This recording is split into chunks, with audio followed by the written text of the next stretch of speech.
mesin tarik minyak.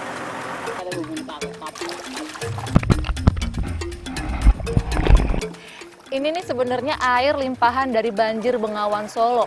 Airnya cukup jernih dan banyak banget vegetasi alami yang tumbuh. Nih ya, saya bukan lagi ketapel burung.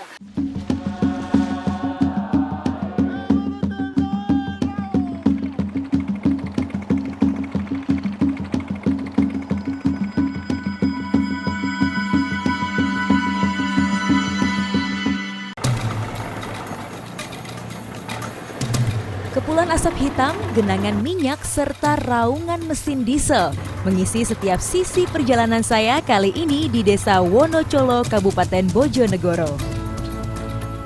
Inilah kawasan tambang minyak bumi tradisional yang tak pernah berhenti beroperasi sejak 150 tahun lalu. Meski perusahaan penambangan minyak modern kini hadir untuk mengeksplorasi, namun masyarakat Wonocolo tetap melakukan penambangan dengan metode sederhana.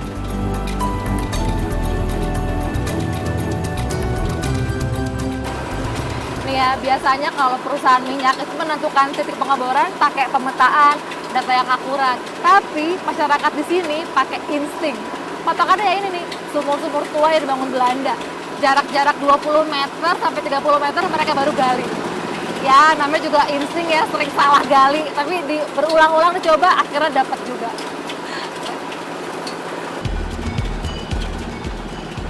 Desa kecil di perbatasan Jawa Tengah dan Jawa Timur ini menjadi titik eksplorasi minyak bumi pertama di tanah Jawa. Sejak ditemukan oleh Adrian Stop, seorang warga negara Belanda pada tahun 1893, ratusan sumur dengan kedalaman 200 hingga 300 meter sudah digali.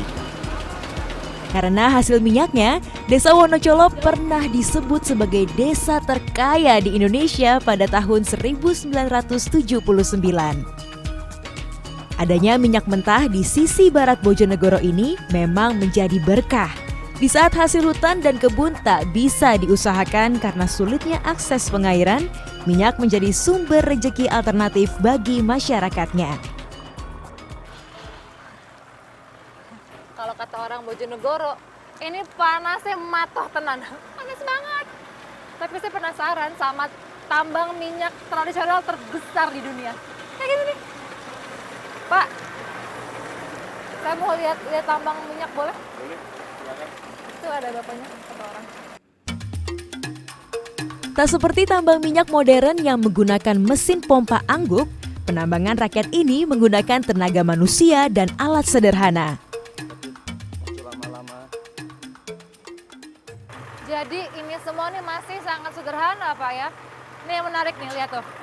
Ini nih memanfaatkan mesin truk yang udah nggak kepake Pak ya. Diolah sedemikian rupa jadi buat mesin tarik minyak. Sama kayak bawa mobil, ada gasnya, ada remnya.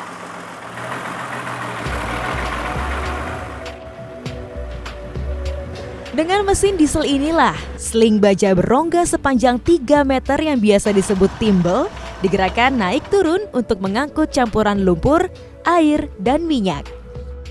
Saya penasaran pengen coba. Boleh Pak?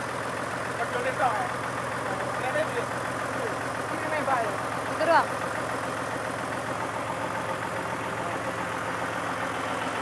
Kayak gimana? Terus? Ini?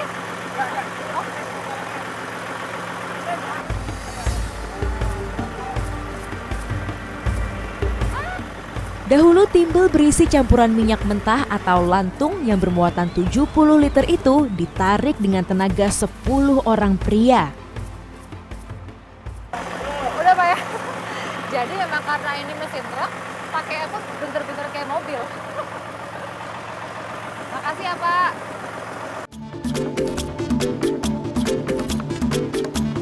Meluntur atau menambang minyak hanya dilakukan 3 atau 4 kali dalam sepekan. Jika hari ini sumur dikuras, maka sumur harus diistirahatkan pada hari berikutnya. Jeda ini memberi waktu pada minyak mentah untuk mengisi reservoir atau bebatuan penampung di dalam tanah. Lihat minyaknya keluar. Tapi saya nggak boleh terlalu dekat karena ada gas yang berbahaya buat pernapasan. Di sini aja.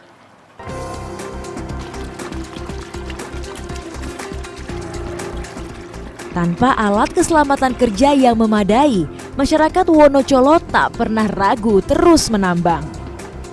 Keyakinan dalam berdoa dan rasa tidak serakah diyakini mampu membawa keamanan bekerja. Itu lihat pekerjanya sama sekali nggak pakai alat pengamanan. Itu nggak apa-apa tuh Pak? Nggak apa-apa sih. Awal mulanya karena mereka terpaksa.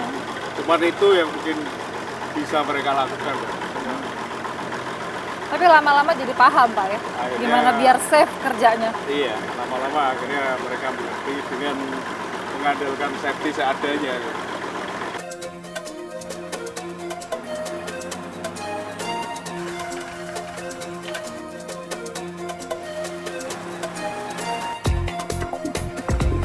2.000 sampai 3.000 liter lentung yang dihasilkan dalam sehari kemudian dimurnikan menggunakan tungku api bawah tanah. Pada proses yang memakan waktu 4 sampai 6 jam ini, minyak akan menguap dan terpisah dari air atau lumpur.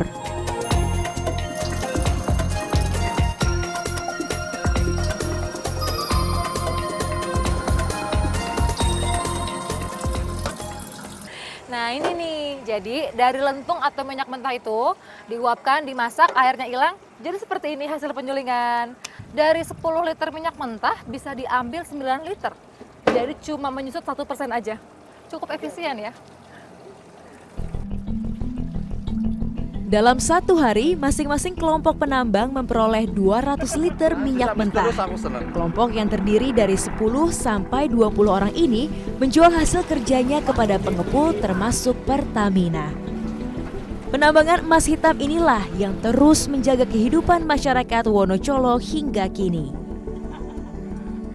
Nah, ini minyaknya sudah siap buat dipasarkan. Memang sih hasilnya tidak sebanyak pertambangan modern ya, tapi justru dengan tidak mengeksplor secara berlebihan, nih minyak-minyak ini bisa terus ngasih manfaat ke masyarakat sampai hari ini. Pak, ayo Pak.